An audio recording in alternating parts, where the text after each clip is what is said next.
And thank you for letting everyone in. I'm going to go ahead and get us started, if I may. I want to welcome everyone who is joining this second data visualization series created for a very special reason that I'm going to tell you about. My name is Pam Hines. I'm the Interim Director for the Center for Translational Research. And our center is one of 6 research centers at Children's National Hospital and Children's Research Institute. And it is a true pleasure to be hosting today's session along with Dr. Lenore Jarvis and Mrs. Annie Fulton.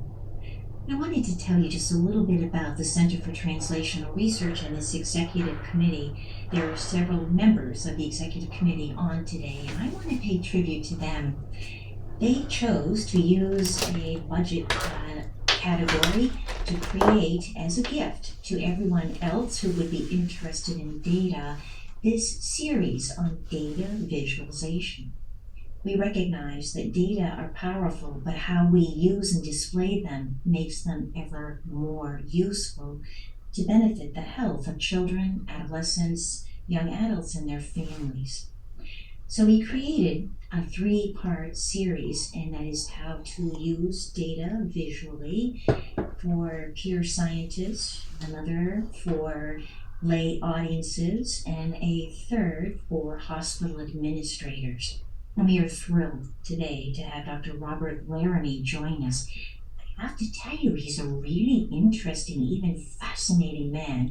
And because of that, I want to tell you a little bit about his background, and I'm sure you will quickly see why I'm using those words, interesting and fascinating. He is, for me, the very first professor that I've met for computer science and data visualization. I'm quite intrigued by the title alone. But I do want you to know he has an interesting background in New England, and of course that's where I hail from. So I want to tell you a little bit about that as well. He received his bachelor's degree in physics from the University of Massachusetts in Amherst, and he received his master's degree in computer science from the University of New Hampshire. Of course, that's in Durham. So you can see his New England roots.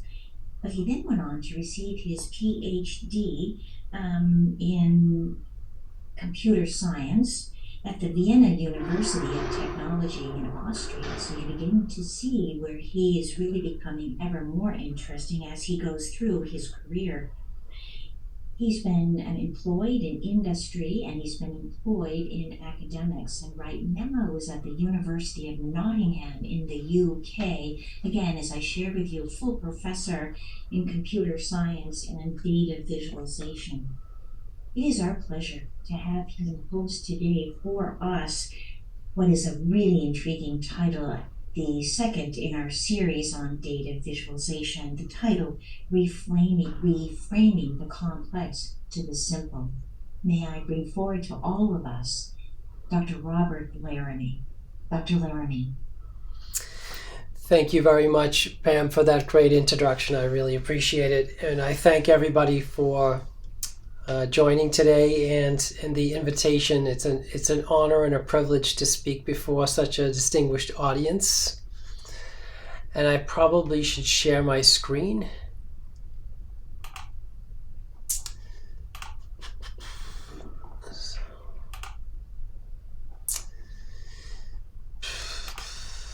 Okay.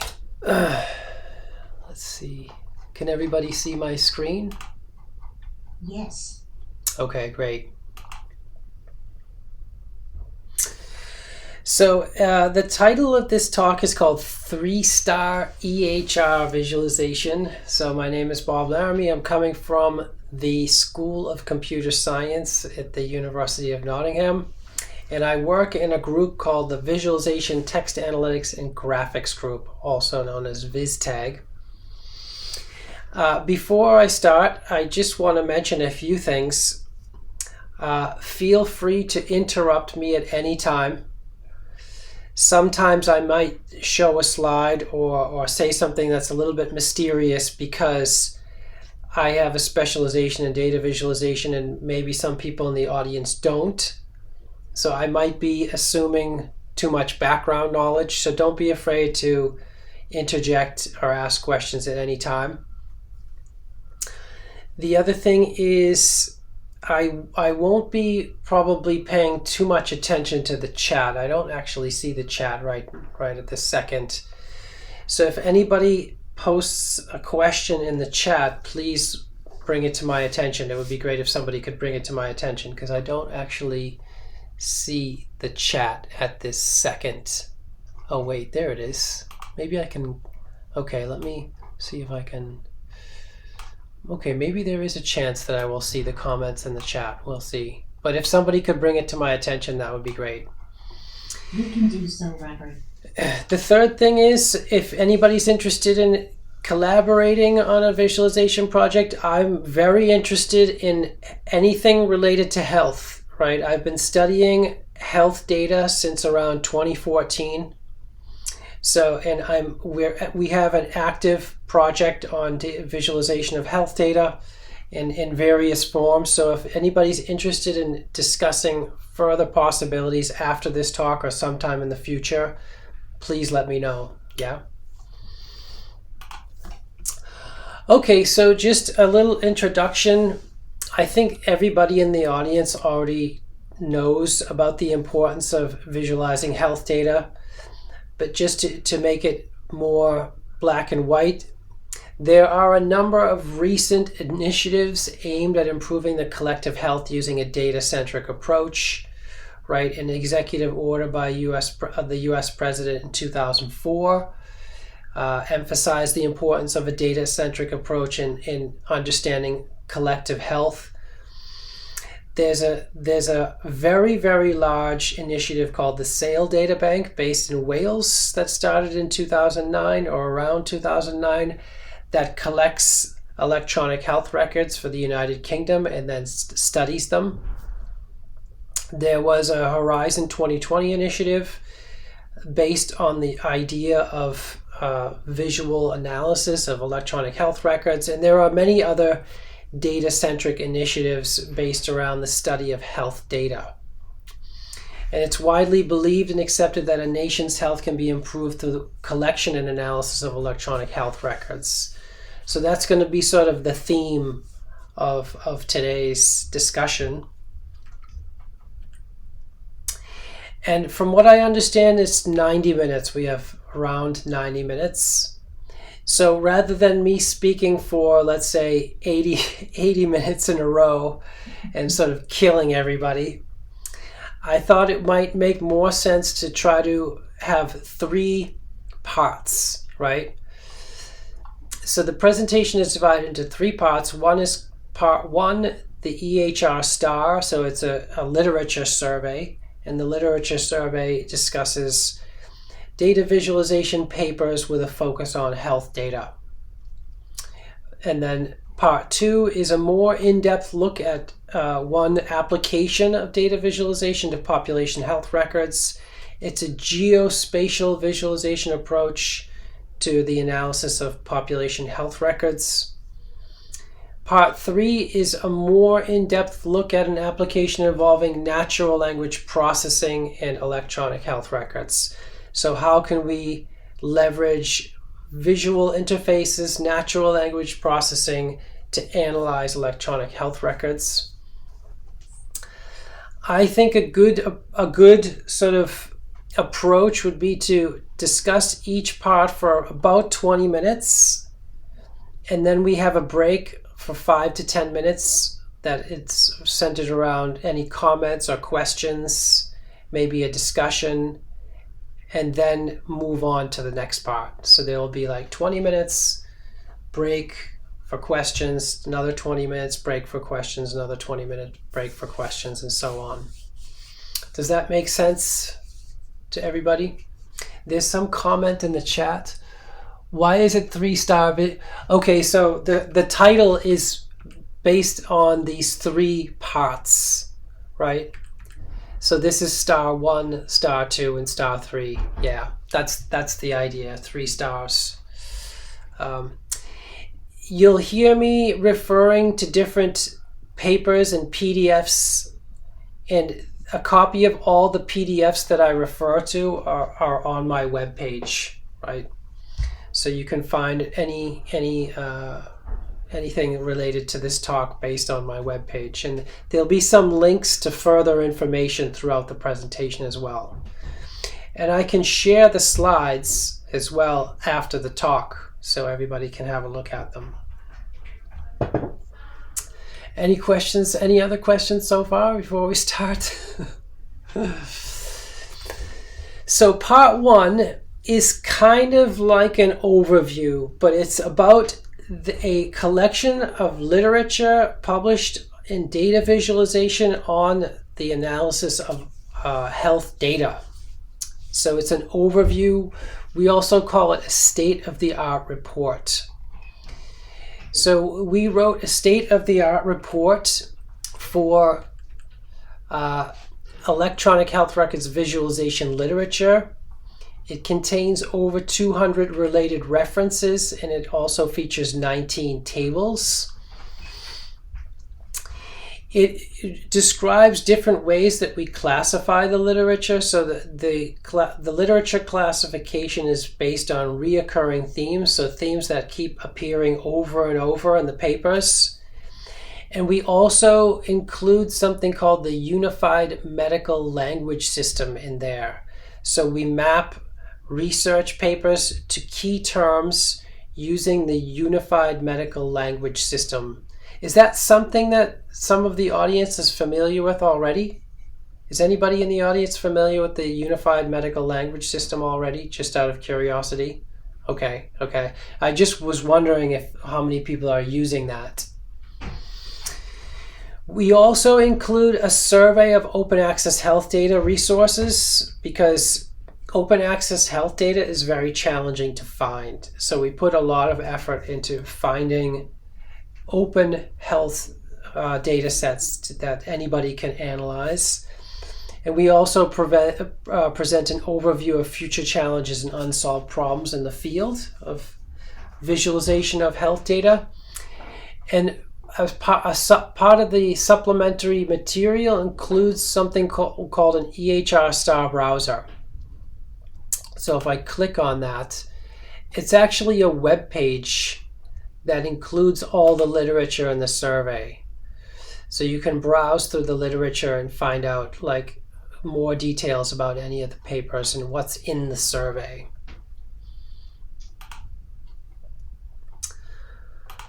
Okay, and this is just the slide that shows the EHR Star browser, just in case I wasn't able to show it live, but the live demonstration is working, so I don't have to show this slide actually.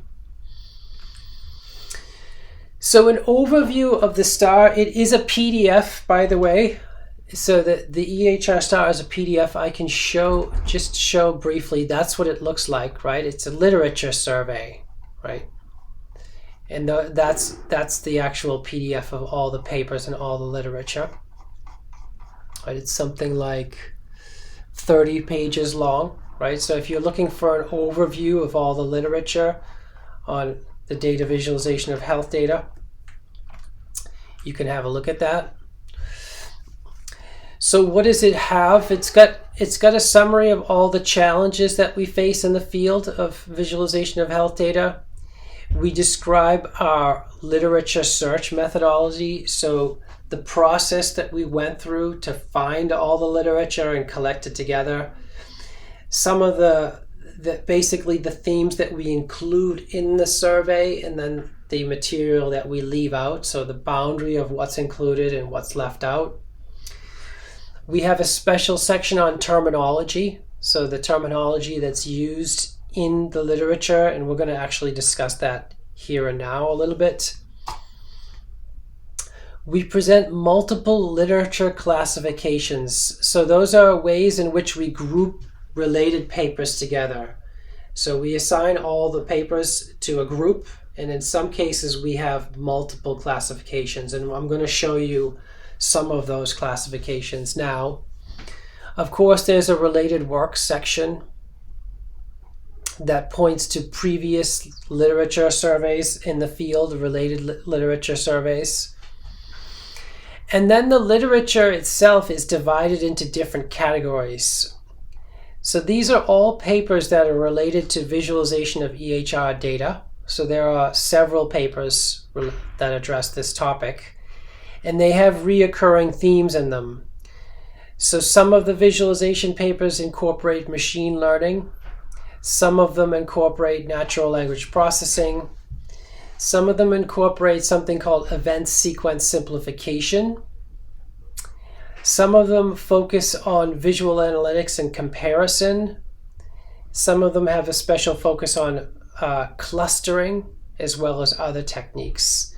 And then finally, we have a group of papers that focuses on population health records and geospatial visualization. So those are the sort of the high level categories that the papers are grouped into in the survey. And then we have a section called evaluation. Now that's just the literature part of the survey, or the STAR. There's another part, a section 2 of the STAR, that focuses only on data. And this is open access data.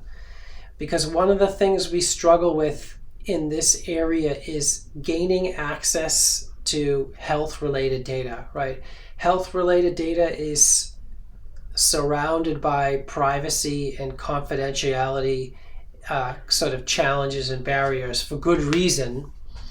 So we made a special effort to search for open health data and then find some resources, collect them together, describe the collection, and also classify the different data sources. Okay, I see something in the chat. Okay, yep. So we've classified the data sources into different categories. One of the categories is open access health data. So this is the data that doesn't require any username and password. It doesn't require any permissions. You can just immediately download it. We also have a section that describes challenges associated with health data and the collection of health data. We have a section that describes the process we used to search for all the health data sources. We have a section that describes which sources of data are included in the collection and which ones we excluded. So there were certain boundaries that we set up that, okay, what are the factors that we consider to be included in this collection? And then we classify the different sources of health data. And there are more details in the actual PDF, so we won't have time to go over all the details, but if you want to see even more details, we refer you to the PDF. Okay, so here are some of the challenges, the overall challenges that we face with visualization of electronic health records, and especially putting together this survey paper. So one of the challenges is the diverse set of literature sources. So the literature that's published, that's addressing this visualization of health data, is coming from many, many different sources. And you'll see some of the sources in the upcoming slides. So because there are so many different sources of these papers, that definitely represented one of the challenges in putting together this literature collection. If you have a look at the literature collection, you'll see the wide variety of sources. Another challenge is that we have multidisciplinary research themes, right? The literature addressing visualization of electronic health records falls under different disciplines, right? It's not only data visualization, it's not only machine learning, it's not only health. It covers a wide variety of different themes. And that's another reason that the sources of papers are so varied, right? There are many different sources of these papers. Another challenge we faced in this survey, in composing the survey, was the inconsistent terminology.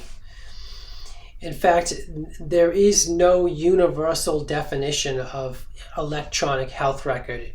We looked at the the different definitions of electronic health record, and that we found maybe a dozen different definitions, and they're all different, right? There is no exact standard definition of electronic health record and terminology encompassing this area.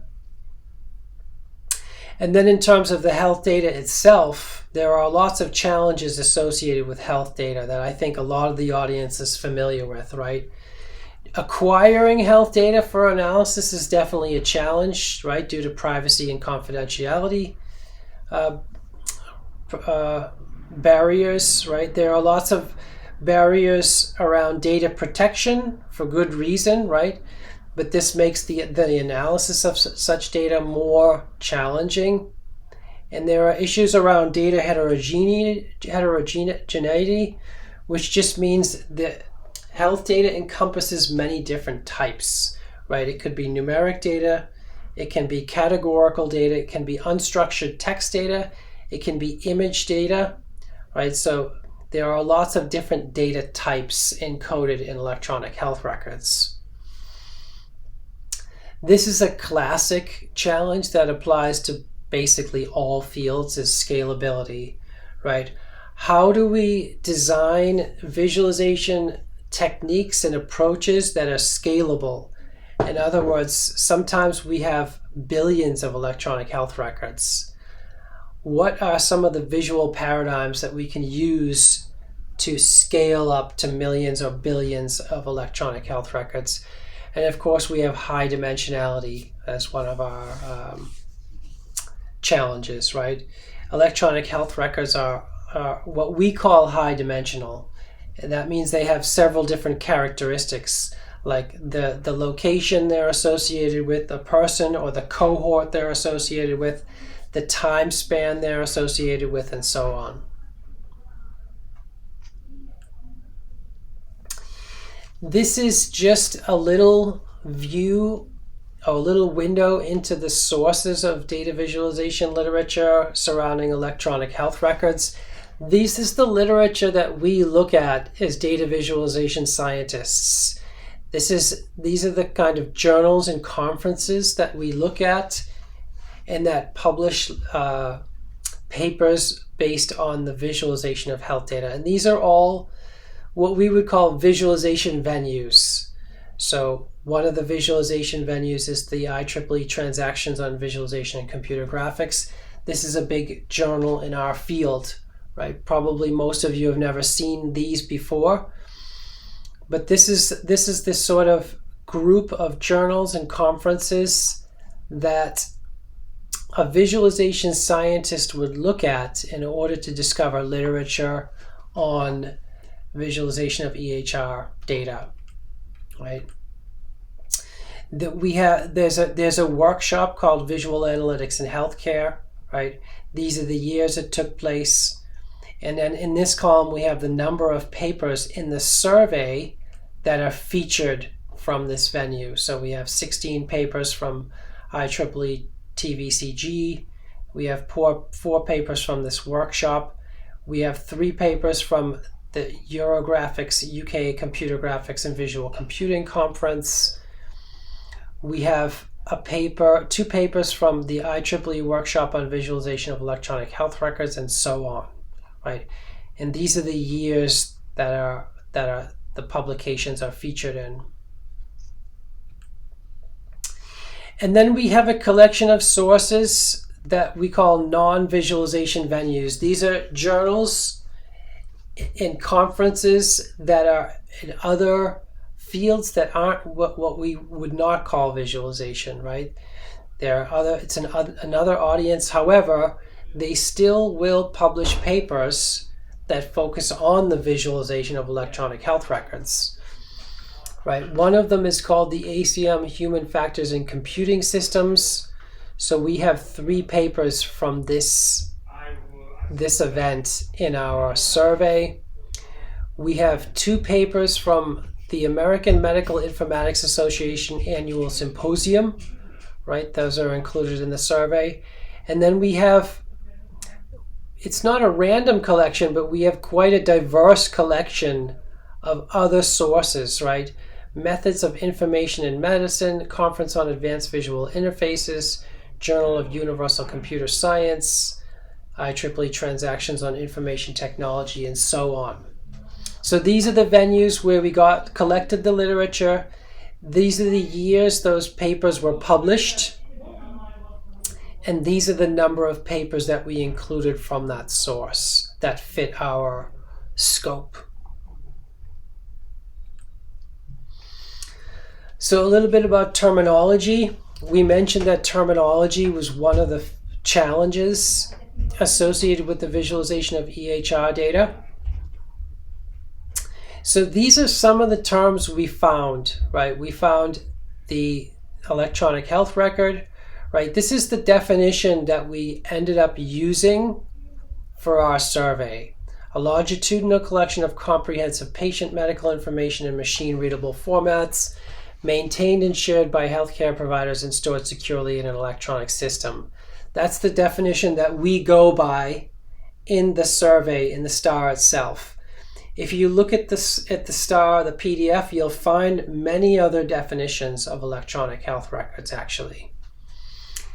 You'll also find that some of the papers use electronic medical record, and they make a distinction between electronic health records and electronic medical records.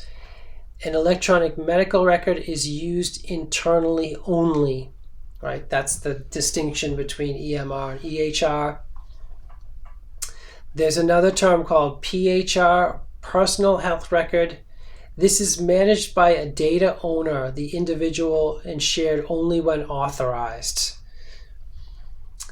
We also use the term POP-HR, or Population Health Record.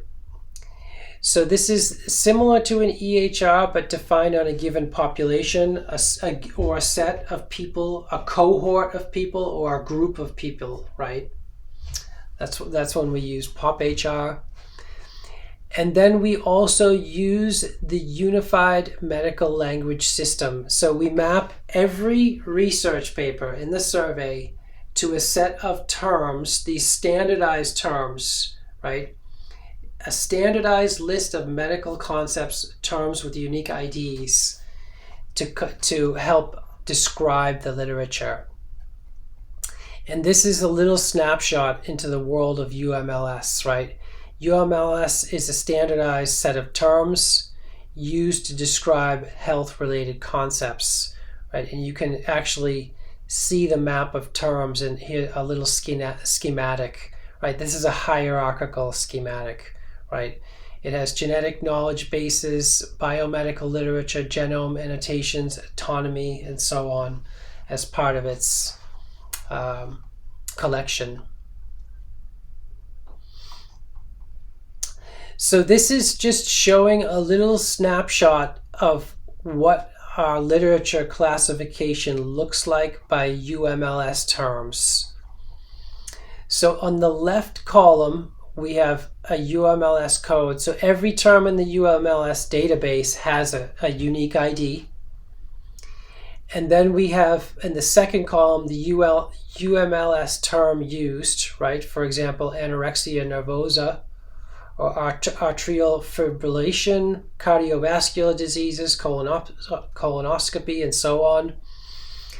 In the third column, we have the keywords that the authors themselves have chosen to describe their own paper.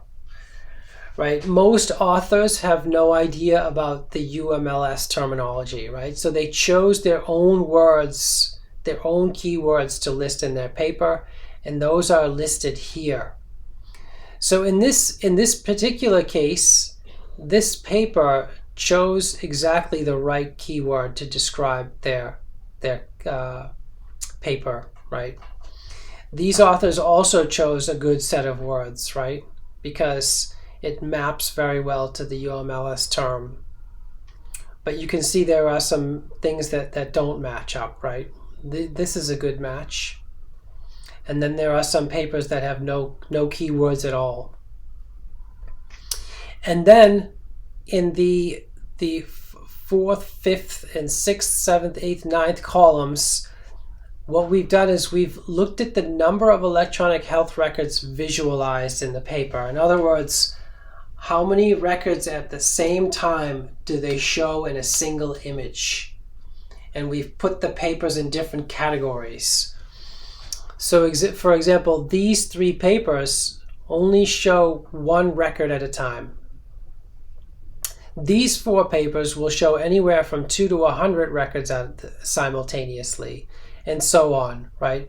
Until we get up to papers that are able to process 100,000 or more records at a single time, right? In a single image, right? So this is addressing the scalability dimension of the literature. This is another classification that we show by definitions used in the paper. So, for example, all the papers that use the term EHR are indicated in this column, right? Here's the list of papers that we reviewed. This is not the full list, by the way. The full list is in the actual PDF. I've cropped out just the top of the table to make it nice and legible. I don't show the whole table. The same is true with the previous slide. This is only cropping one section of the table. It's not the whole thing. This is the set of papers that use the term EMR rather than EHR, right? There are 3 papers in the table that show that. These are other terms that are used in the papers. So for example, this literature survey uses the term computerized patient records rather than electronic health records or electronic medical records. And then we have an indicator as to was it published in the Viz community or not, and then the year it's published, right? And then we go through each paper and we tick the corresponding characteristics of that paper. And you can see quite a wide variety of terminology being used, right? Not everybody decided to use the term electronic health record, and you can see a lot of different terms being used to describe the same type of data, essentially. And then we have the literature itself divided into these different categories. So there's a set of papers that incorporate machine learning techniques. There's a set of papers that incorporate natural language processing techniques, and so on. Event sequence simplification, comparison is a major theme, clustering is a major theme, and geospatial visualization is a major theme.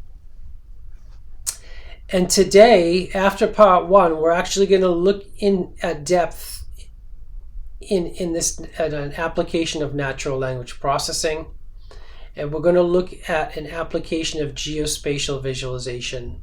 So we're going to go into these 2 topics in a little bit more depth in parts 2 and 3 of today's talk.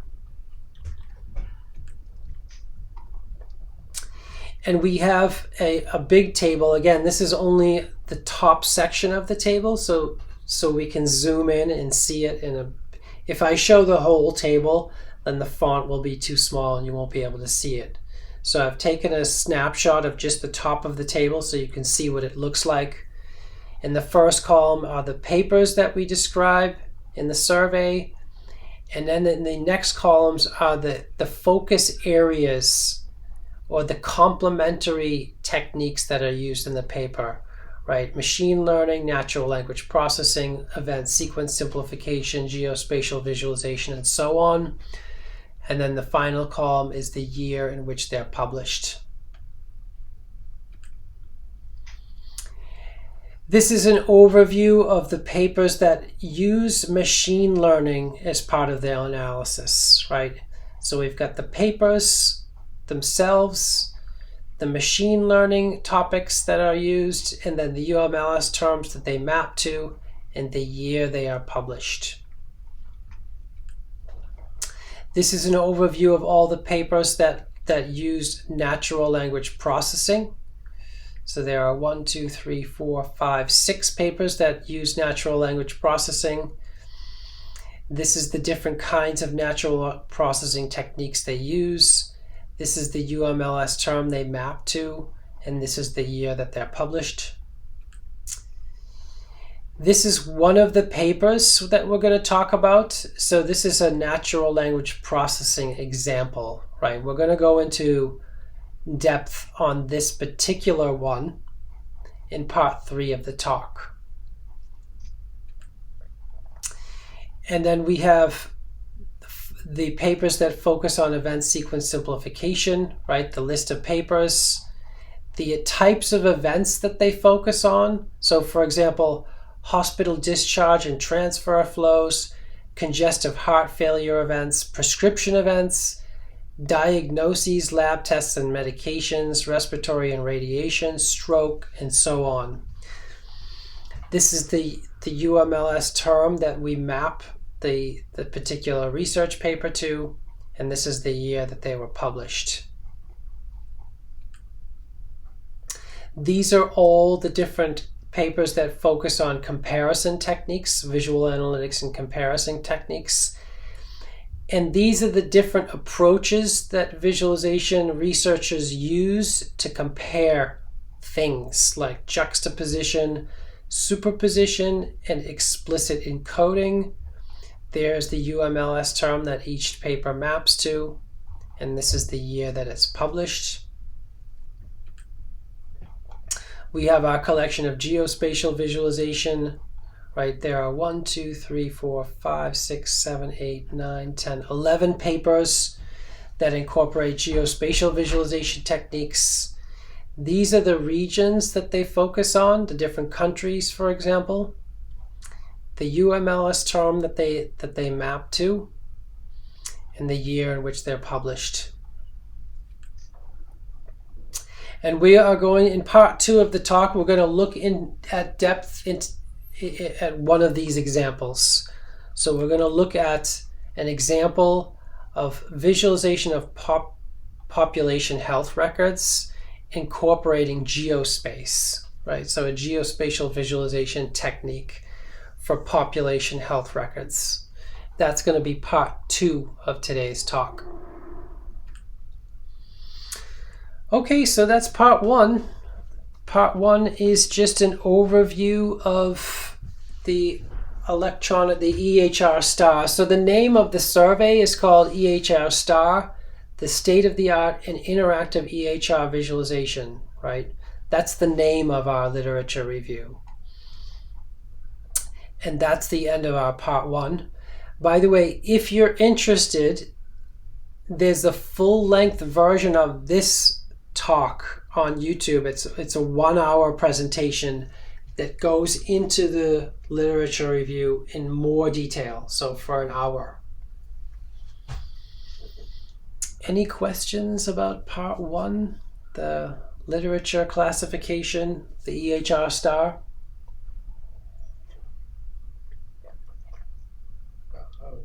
Robert, this is Stanley Fricky. I'm a medical physicist here at Children's. I was wondering, so everything seemed to be focused on the EHR, but is there a body of literature out there that focuses on like blockchain information that could be very useful that could join the EHR? For example, cross-diagnosis and symptomology. If I go on the, search on Google or something, or buy things at Amazon, like eye drops and something for arthritic pain and then something for psoriasis. There's a cross diagnosis that can be made almost instantaneously. Dry eye, psoriasis, arthritis, Sjogren's syndrome. It could take a doctor 15 years to make that diagnosis, and it could be suggested instantly. It would be adjunctive care. So is there any sort of work that sort of connects the bridge between that kind of record, blockchain stuff, and EHR? I would say let's say the family of literature that's most closely related to what you just described would be the event sequence simplification.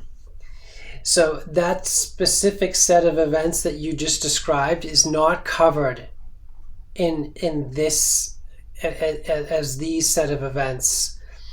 But the general theme of connecting several events together and then generating images of those events is what the event sequence simplification theme addresses. The specifics, I have not come across any literature that addresses the specific scenario that you just described. But if you were to have a set of data that just describes what you described, I would be happy to discuss it further, like after the talk. But what you just described sounds like a very challenging data set to get a hold of, right? Because that information you just described about shopping habits and from multiple locations is very sensitive and very private data, right? So getting a hold of that precise set of data would be very challenging, I imagine. But the general approach to visualizing it and making connections between the different events has been studied. Does that, hopefully that helps answer the question? Yeah, it does. It just seems that everybody in the world except my doctors can access that information, and suggest as pop-up ads in my search or, my browser. I see, yeah. Everybody else can get it except my doctor. Yeah, so like shopping related events essentially is what it sounds like. Yeah. All the vendors that sell those products have your shopping related data. And to gain access to that data costs a lot of money.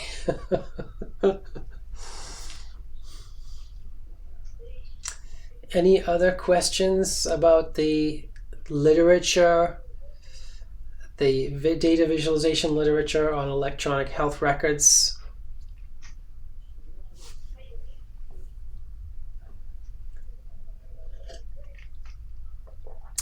I guess that a lot of the audience does not have a visualization background, so I hope I didn't lose too many people when I was going through those slides and going through the information. Some of it was probably a little bit unfamiliar, I would say.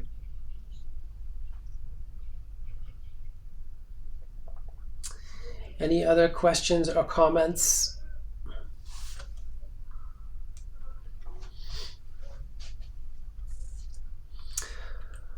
Okay, so again, if you're interested in a more in-depth version of the talk, there's a version on YouTube called EHR Star, the state-of-the-art and interactive EHR visualization, presented at the Euroviz 2022 conference. There's also a copy of the PDF online, right? So this is the actual PDF, right, with all the overview of literature.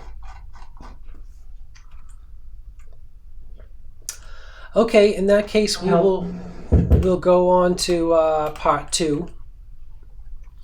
So part one is really like the literature review that we did on this topic.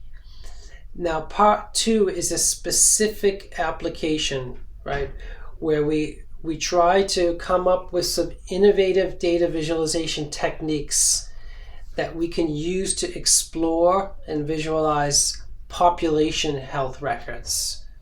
So those are health records that describe a group of people, a cohort, or a population, right? So this is geospatial visualization of population health records. And what we're going to describe is something we call cartographic tree maps by Tong et al. So this is a preview into what a cartographic tree map looks like, right? What we're trying to do is we're trying to combine the advantages of something we call tree maps with cartograms. And we're going to describe that in more detail. So that's what cartographic tree maps are. They're a technique that tries to combine the advantages of cartograms and tree maps And then we apply this combination to population health records in England. And these population health records in England are from an organization called Public Health England, right? And the user is provided with, you can interact with these images, right? So we study interaction techniques a lot in the data visualization community. So when you have an image and you're looking at it, you can modify the parameters of the image and get different results, like filtering, selection, and those kinds of interactions, right? And we'll see some examples of this in part 2, right? So a little bit of background, because it is a little bit complicated, this one. It's an advanced technique. This is a description of the data that we're looking at. So has anybody heard of the NHS before? National Health System in the UK? Anybody heard of that? Yes. Okay, great. So the England and Scotland and Wales are divided into administrative units. So the NHS is organized of administrative units. Or I should say, I should use the past tense. This system has changed since 2022. The naming conventions have changed. But the highest level administrative unit in the NHS is called the Clinical Commissioning Group, right? CCGs.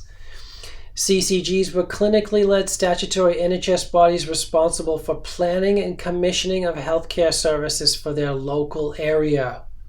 So essentially, they're the administrative body that's responsible for administering resources for a population, a special set of population inside of England, right? They're membership bodies with local GP, general practitioner services in each one. They're responsible for approximately 2/3 of the total NHS budget, right, which is around £80 billion in the years 2019 to 2020.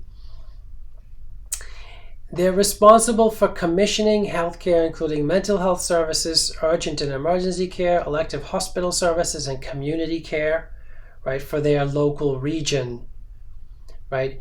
And a local region can have populations ranging from from under 100,000 to over 1 million people, right? And this is what the CCGs look like on a map.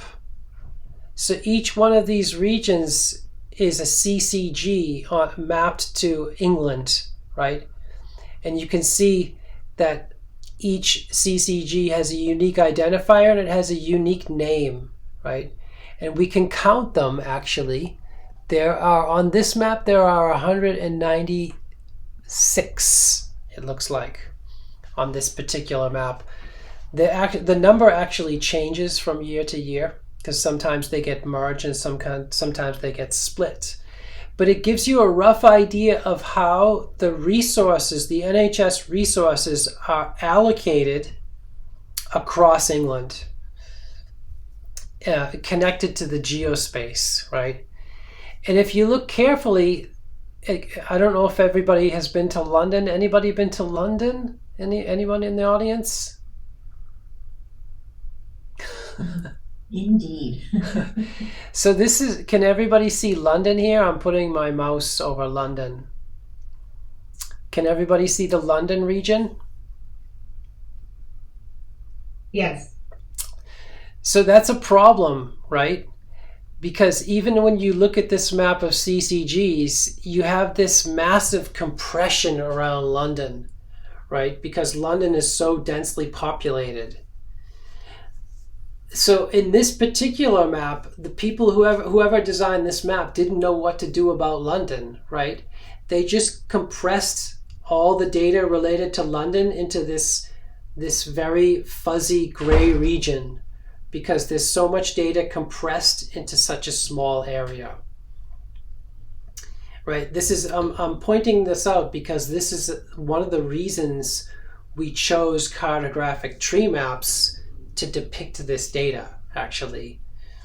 Because if you try to depict this data on a standard map, you end up with problems like this. So that's some background that related to the data. The group level data is released every year by an organization called Public Health England, and it's publishing several aspects of health, including the prevalence. So prevalence of cardiovascular disease, chronic kidney disease, mental health disorders, cancer, hypertension, osteoporosis, arthritis, epilepsy, asthma, hyperthyroidism, and more, right? At the cohort level. So you can study the prevalence of any of these health conditions in any of these CCGs. That's the idea behind the Public Health England initiative, right? So we can compare sort of the rate of cancer across the different CCGs, right? Or the prevalence of cancer across the CCGs, and then couple that with this geospace, right? We can see, okay, now there's a problem. Look at London again. It's still a problem. So how can we compare one of the London CCGs, the prevalence of cancer on a per capita basis, with another CCG in the Northwest, for example, right? Because they take up such different amounts of screen space, right? So that's one of the motivations behind what we propose that's coming up, right? This is a little bit more about the data that we're studying. Has anybody heard of a cartogram before? Question for the audience. Okay, I'm going to try to describe what a cartogram is. So a cartogram is a popular visualization technique, and it's a popular geospatial visualization technique. And I've shown one example here of a more familiar set of data. Can anybody identify what this set of data is? Good question to see who's still awake. The United States. It's the US, that's right. So this is a map of the 50, or maybe it's 48 states.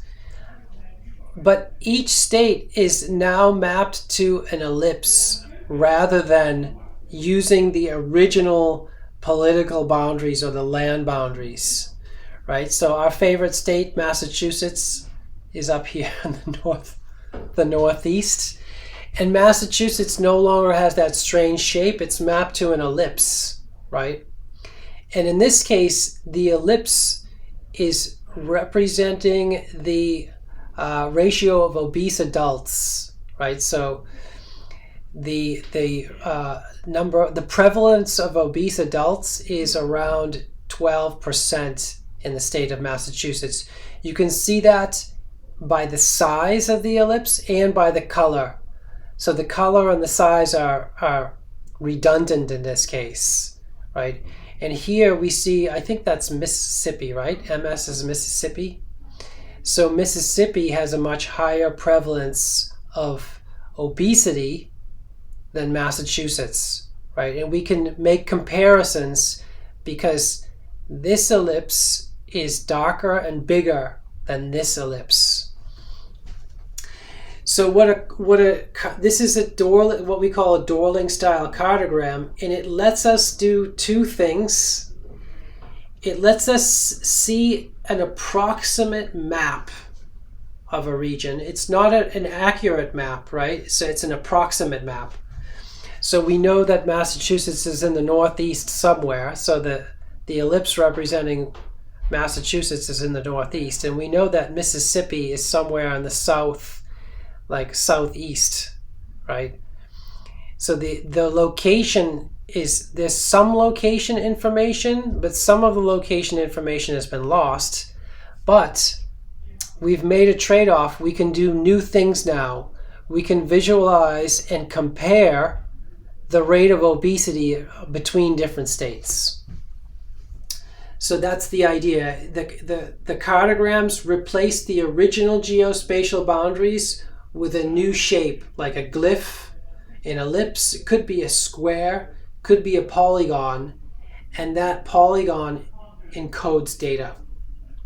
Right, that's the idea behind a dueling style cartogram. Now, this is background information because we'll need the information about the CCGs, the cartograms, and we also need information about tree maps, because the cartographic tree maps incorporates all three of these things. They incorporate the health data, dueling style cartograms, and then the next component, which is tree maps. This is an example of a tree map. Has anybody heard of a tree map before?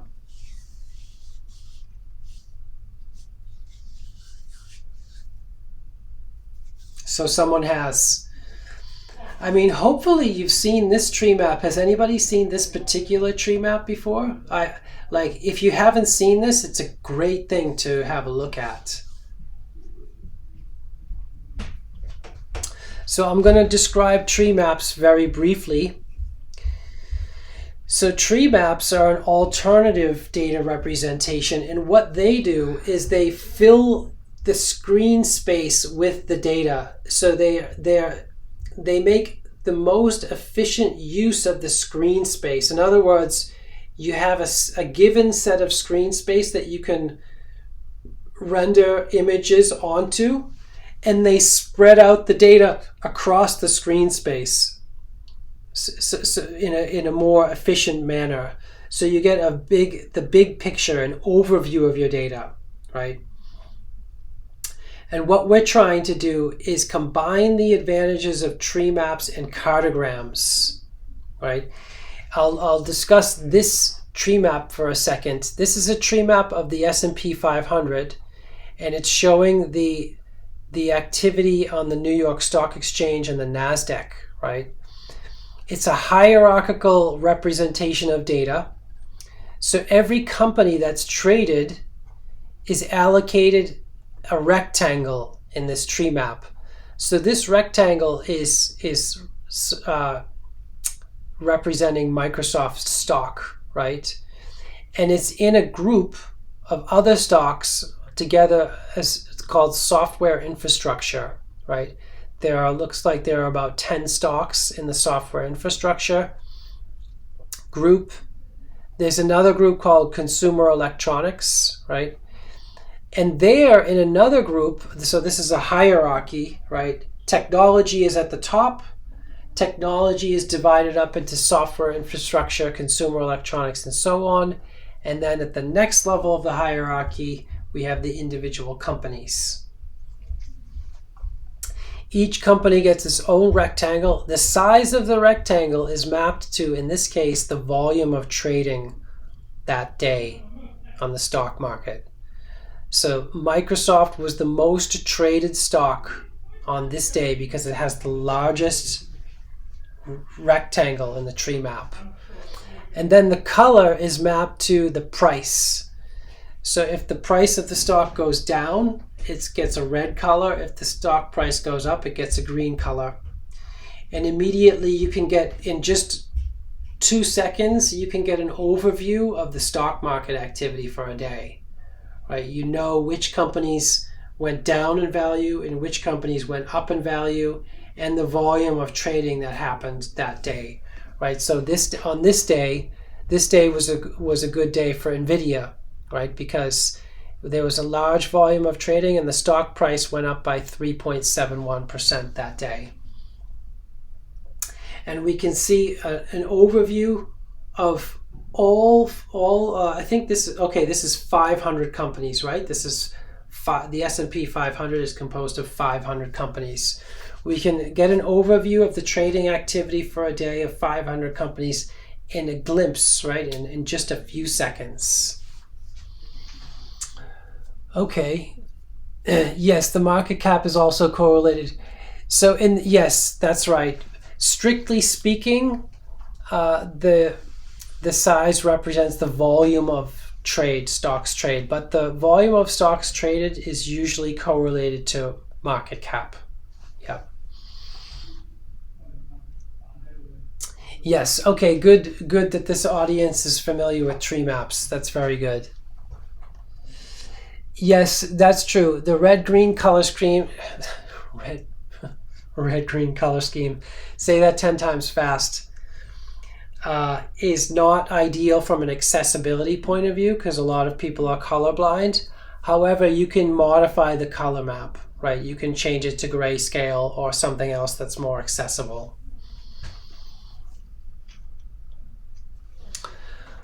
Okay, so cartographic tree maps combine the properties of cartograms with tree maps together, right? Here's another quick example of a tree map, just in case there are some people that might not have grasped the concept of tree maps yet.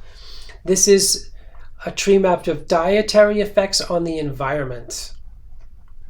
So in this case, the outermost rectangle represents the landscape of diets, right? We have a meat, let's say high meat eater diet, a medium meat eater diet, a low meat eating diet, fish only, vegetarian and vegan diet, right? So that's the next level in the hierarchy is the diet category that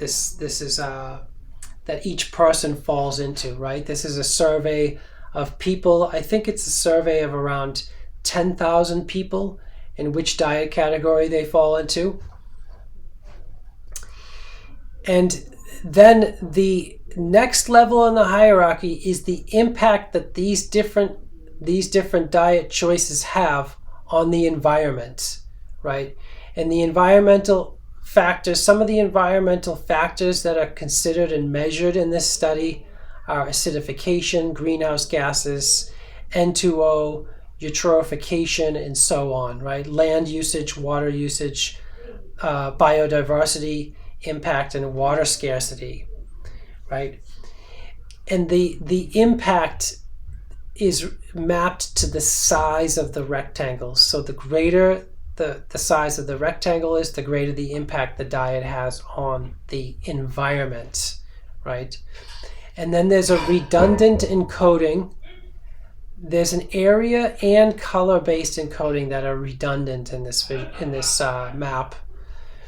So red is mapped to relatively high impact on the environment, and then dark green is mapped to relatively low impact on the environment, right? And we can see as we traverse the landscape of diet choices, the impact on the environment goes down, right? A vegan diet has by far the lowest impact on the environment, right? I should say adverse impact on the environment. And we can get that information in a tree map in just a few seconds, right? It's called a space-filling approach to visualizing hierarchical data, right? So hopefully I haven't lost everybody. Any questions so far about the CCGs, the cartograms, or the tree maps? Because we're about to combine all three of these together. I hope it's not too much. No questions. So everybody, I'm going to assume now that everybody understands the CCG data, the tree maps, and the cartograms. So what we're trying to do is combine the properties of these three together to study population health records. Right, so I'm going to put this into full screen mode. So what we did was we introduced a cartogram layout algorithm. And the cartogram layout algorithm, it represents each CCG with a square, right? And then it grows the size of the squares until it covers a certain screen space, a certain percentage of screen space, right? And that percentage of screen space is controlled by the user. And what happens is we can see the data in London suddenly, and we can compare it with the other regions. And the larger the screen space we use, the more distorted the map gets. So let's watch that in action. We'll see that in action. Yeah. So this is the node layout algorithm. This is the user adjusting the different the screen space usage of the. Let's see if we can get higher quality. Right. So this is the layout algorithm. Each one of those rectangles is a CCG, right? And now every CCG is a uniform size. And inside the CCG are the different prevalence of health conditions, the indicators of different health conditions. So for example, the coronary heart disease is in the top left. Heart failure is the second rectangle. The prevalence of stroke is the third rectangle inside each CCG. Chronic kidney disease is the fourth, and so on.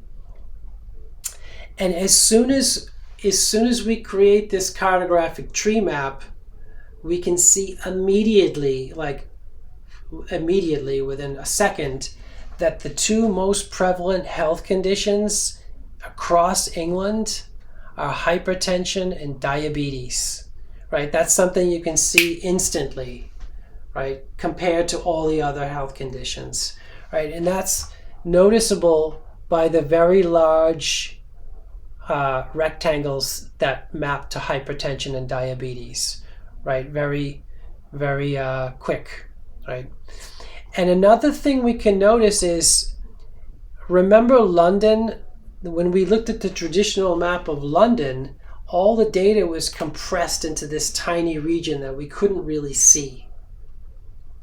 But now, with the cartographic tree map, London expands. The space that London occupies expands, and we can finally see what's happening in London, right? And we can make comparisons with other regions of England. Now this is a variation where now the size of each CCG is mapped to the population size. So it's going to look different, right? So now London, like the relative proportion of CCGs as they serve the proportion of different populations is spread evenly throughout London. And then we notice, for example, down in Cornwall, there's one CCG that serves the most people, which is not actually what I would have expected. I would have expected that the London area has the CCGs with the largest population that they serve, but actually it's almost the inverse, right? So there's a CCG in Cornwall that serves quite a lot of people, which is actually a disadvantage, right? Here's another variation where the size of each rectangle is mapped to size of the population that it serves, right? In this case, the user is increasing the maximum size that each CCG is mapped to. And we can group the CCGs into different regions. That's one of the options, right? So we can have fewer regions, right? And every CCG belongs in a group and then forms a hierarchy. So it starts to look more like a tree map, a traditional tree map. This is the user clicking on one of the regions and seeing the details, getting a detailed view. And this is an individual CCG. The user can click on an individual CCG and get the more detailed view of the data, right? This is Bolton, and these are the different prevalence values for each health condition in Bolton, for example.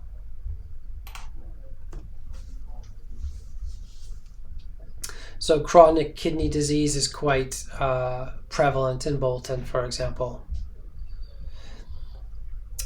We can also control the level of error. So whenever we generate a cartogram, there's some error involved, and the error is the distortion of the map, right? It no longer looks like the traditional map.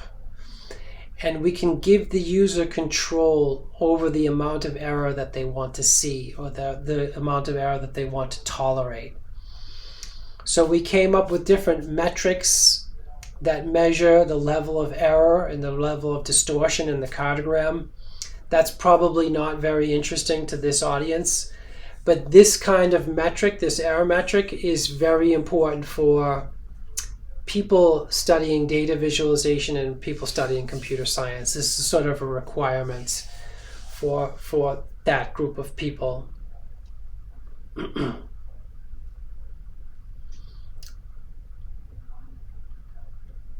So that previous example, every node was a uniform size, right? But here we are modifying the sizes. I can't remember by what we're modifying.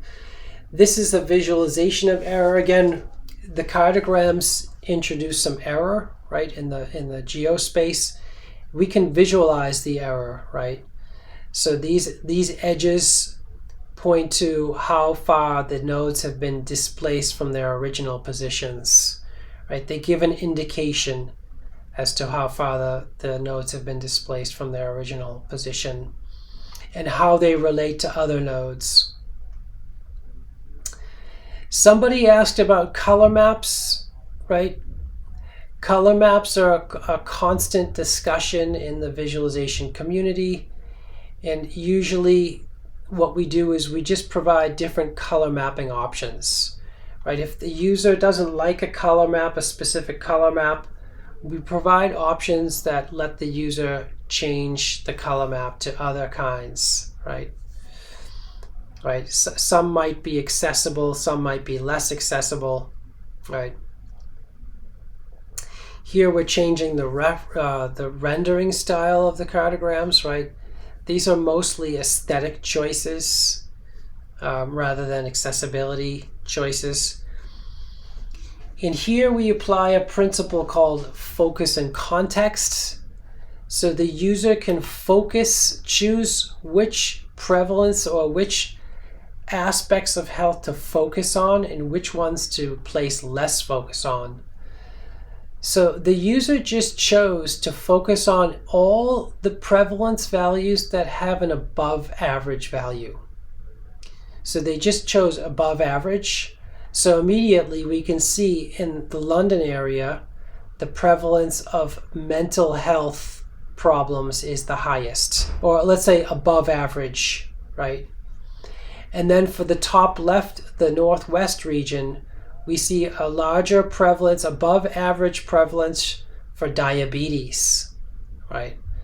So that's a very valuable kind of selection filtering option that highlights different aspects of the data based on the prevalence of different health conditions.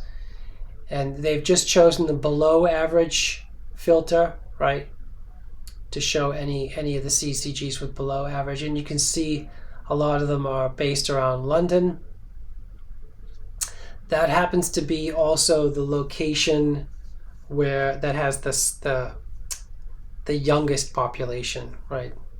So that's one of the explanations as to why it has the lowest heart failure, for example, or less than average heart failure, I should say. This is showing the user focusing on one aspect of the health, like diabetes, for example. So this leaves out some information and lets the user focus on a specific aspect of health that they're interested in across the map, right? And we can make some observations. For example, hypertension is the most prevalent health disorder with the largest proportion throughout the UK. And the second largest health disorder is diabetes, Like, these are some multivariate observations that we can make that aren't so obvious when you don't have cartographic tree maps. We can notice, for example, Bradford has the highest diabetes. The Nottingham Northeast CCG has the highest chronic kidney disease, and Islington has the highest mental health prevalence. And we can notice that with these cartographic tree maps, right? Bradford sticks out when we look at diabetes.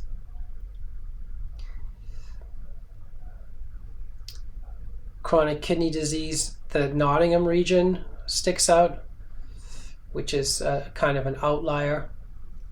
And then mental health stands out with Islington.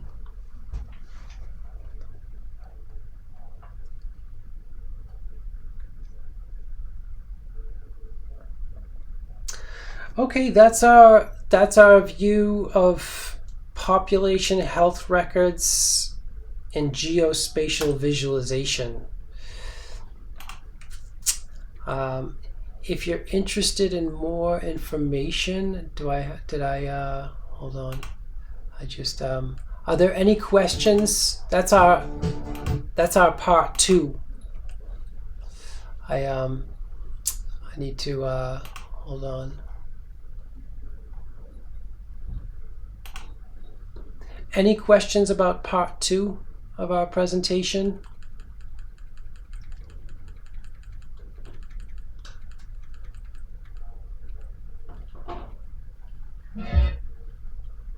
Joanne, did you want to address your question to Dr. Laramee? So if you're interested in more information, there is more information. There's another presentation called The World's Fastest Introduction to Tree Maps, Cartograms, and Cartographic Tree Maps. I provided a link in there. That was a lot of, my impression is that was a lot of information compressed into a small time, right? Because it's trying to combine the Public Health England data, the CCG data, the prevalence values, tree maps, and cartograms all into a short time span. And that's a lot of information to digest in a small time. I don't know if everybody was able to follow me or if I lost a significant part of the audience. It would be interesting. It would be an interesting user study to find out, like, who did I lose and who was able to follow what I was saying. Dr. Laramee, I did want to address a question. In terms, you have some links on your presentation. We will be sharing the recording with everyone. Are you able to also share with us the slides or the resources that you have included? Yes, definitely. Yes, I'm happy to share the slides. And also, it looks like Joanne had mentioned on the chat that he said that what data this visualization solutions or platforms are used to create cartographic tree maps. Are there any other free and or open sources? That's a good question. So in the DataViz community, one of our jobs is to innovate, right? We're supposed to come up with new visualization paradigms, new visual designs, new images that nobody's ever seen before. And the result is, in order to do that, we have to write our own software. So this is software that we wrote, that we built from scratch with a PhD student. So there is no publicly accessible cartographic tree maps. However, there are other free tools available, and I will show you where you can find them. So if you can find my webpage and you click on the publications and then you do a search for resources, there's a paper here called Visualization Resources, a Survey. And here you can find the free visualization tools that are available to anybody, right? Anybody that wants to use some free tools. And there you will find links to different geospatial tools that you can use. You can generate cartograms or choropleth maps and so on. I'm trying to zoom in here. You can't generate cartographic tree maps, but you can generate choropleth maps. We saw some examples of choropleth maps. And you can generate tree maps. There are plenty of free pieces of software for tree maps. So you can do other things. I'm trying to find the section of the paper that describes those free resources, which is the software. So visualization, there are some visualization focused websites that you can have a look at that are going to have free software. And then, okay, visualization websites, visualization focused websites. So there it is. Free off-the-shelf software collections for data visualization practitioners. That's the section that you want to look at. This section describes free off-the-shelf software for data visualization and practice. So those are the tools that you can download and start using for free. We only included the free stuff, right? We include collections of free off-the-shelf visualization and visual analytic tools. Yeah. Any other questions? Dr. Laramee, thank you. Yep. I just wanted to thank you very much for this very informative presentation and for the information on those free resources. I'm definitely going to check that out later today. I had another question. It seems like this is a very burgeoning field, and folks that are interested in it, it would behoove them to collaborate. Are there any collaborative communities or like GitHub communities where folks are working to develop these types of tools and resources? Yes, there are. For that question, I would refer you back to part 1.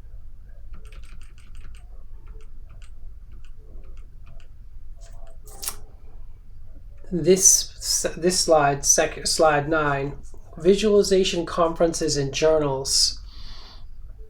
So you'll notice there's a workshop that occurs, it looks like every 2-ish years, called the IEEE Workshop on Visual Analytics in Healthcare. That would be one group of people that are collaborating on this topic. There's another workshop here called the IEEE Workshop on Visualization of Electronic Health Records. Right, that's another group that would be interested in collaborating. I'm trying to see if there are other ones. And then within these other journals, you're going to find events and groups of people. So those are 2. And then here are some more that I'm less familiar with because I'm not in these. I don't actually attend these events. Right, like the American Medical Informatics Association Annual Symposium would be another group of people that are interested in this topic, and so on. So that's slide 10 of the presentation, and I'm happy to share. But I also encourage you to look at the PDF. So all these tables are in the PDF itself and all these resources. And there's a copy of this PDF on my webpage. Awesome. I'll definitely be taking a look at that. Thank you, sir. Sure. Any other questions?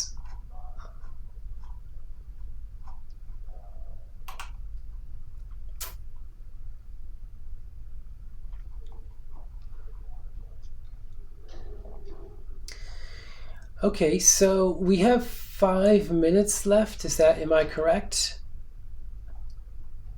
Yes. So I didn't stick to my own schedule very well. I will try to do just a little 2 or 3 minute summary of part 3 Obviously, I won't be able to go into all the details, and some of it might not be understandable, but I'll just give you the idea of what we were doing in part 3. So this is looking at unstructured texts, visualization of unstructured text in electronic health records. And here in the UK and in the US, a lot of information and data is encoded in a letter, right? This is a letter written by a doctor to a patient, right? And it's usually describing some symptoms, right? And making some recommendations as to how to treat the symptoms, right? And there's very often a set of medications mentioned in the letters, right?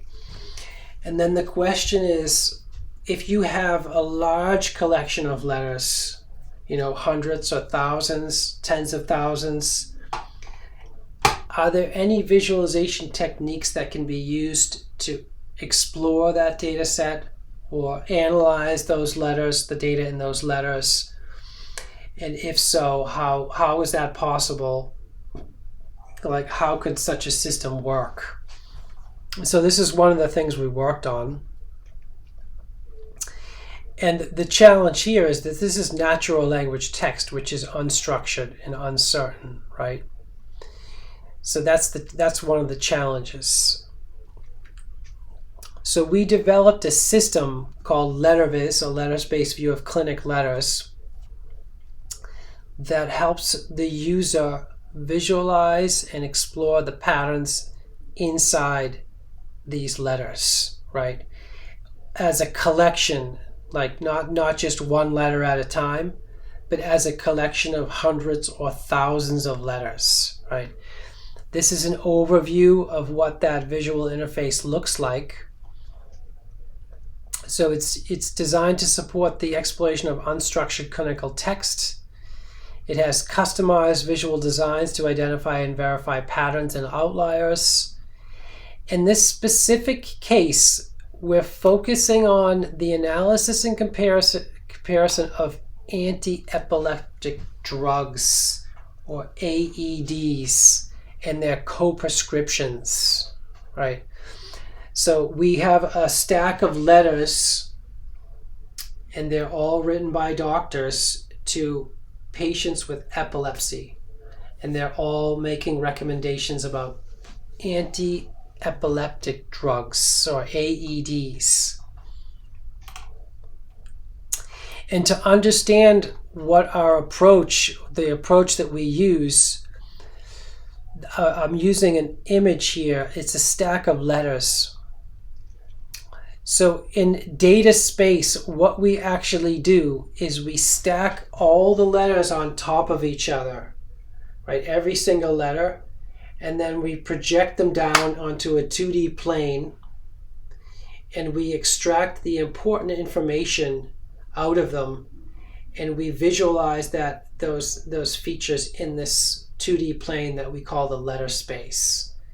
And that letter space is like what the average letter looks like. So letter space can be viewed conceptually as a stack of clinic letters on top of one another. We call that, when we do that stack on top of each other in the projection, we call that superposition. We superposition all the letters on top of each other in space. And then the feature-based text is extracted from each letter, and those features are then rendered in the 2D letter space plane as glyphs. So that's the idea. And the reasoning behind that is the position of drug names in a letter implicitly encodes meaning. The order in which the prescription appear in the letter implicitly encodes knowledge of the doctor. And we can use the mapping between position and knowledge to look for patterns and outliers in the data through the use of superpositioning the letters. LetterVis. So we'll just have a very, very quick look into that. This is what the interface looks like. It's got different parts. This is the query interface, so the user can focus on things like phone numbers, postcodes, hospitals, dates of birth, all the numeric data. But then they can also focus on specific drugs, specific prescription drugs. And these are very common prescription drugs for epilepsy, right? So they can they can enter drug names in this search box and focus on special prescription drug combinations, whatever they happen to be interested in. And then we have the different views of those drugs in the letter space. So this is where those drugs appear in letter space. This is all the letters stacked on top of each other, and then the position of the features inside the letter space, right? So the whole collection of prescription drugs in the letter space. These are the thumbnail views. So those are the individual letters and the position of those prescription drugs in the letters, in the individual letters. And then if the user chooses one of these letters, they get the focus view. And they see the individual lines in the original letters where those terms appear. So the context. So that's the general idea behind LetterViz. We won't have time to look into it into too much detail because I didn't manage the schedule as well as I could have. But that's the basic. Jeremy, yep. This is Pam, and I am so filled with excitement about you and every word. We do, in fact, have ideas for future collaborations. I want to thank everyone who attended today, and on behalf of our executive committee for the Center for Translational Research, oh my gosh, this has been terrific. Thank you so much, Dr. Thank you for having me. Thank you. I so appreciate your message about looking for collaborations. We are your people. We're going to be in touch with you quite soon. That's great. That's great. Yes, I'm happy to, continue this conversation and explore some possibilities. Because I've been studying this since 2014, right, health data, and thinking of different ways to show it on using computer graphics. Well, your work and you are indeed meeting the definition of interesting and fascinating. So thank you, and I want to thank everyone who participated so fully with questions and the chat. And I especially want to thank Dr. Lenore Jarvis and Mrs. Annie Fulton for championing this cause. Thank you all, and be in good health. Thank you.